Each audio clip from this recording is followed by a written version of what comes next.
Tatlong kataong naaresto sa Cebu City, kaugnay ng umano'y kaso ng intentional abortion o iligal na pagpapalaglag ng sanggol. Narito ang detalye ng report mula kay Patrolwoman Flora May Azares. Operatiba ng Police Regional Office 7 ang tatlong individual na sangkot umano sa iligal na pagpapalaglag ng sanggol sa isang entrapment operation noong Hunyo 19 ng taong kasalukuyan, ilang araw matapos matagpuan ang dalawang bangkay ng fetus sa Liloan, Cebu noong Hunyo 13.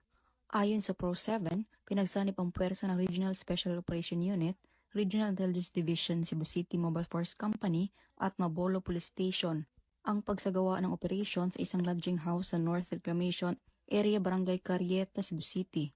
Bagamat hindi pa inilalabas ang pagkakakilanlan ng mga sospek habang nagpapatuloy ang investigasyon.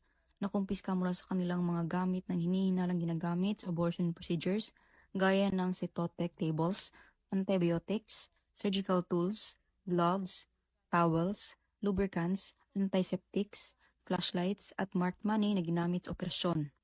Batay sa Article 256 ng Revised Penal Code, ang intentional abortion ay isang krimen na may kaukulang parusang pagkakakulong mula 6 hanggang 12 taon, depende sa paraan ng pagkakagawa ng krimen.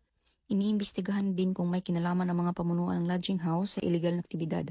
Maaaring makasuhan ng ito at ipasara ang establishmento kung mapatunayang nagpabaya o sadyang nagbigay lugod sa naturang gawain.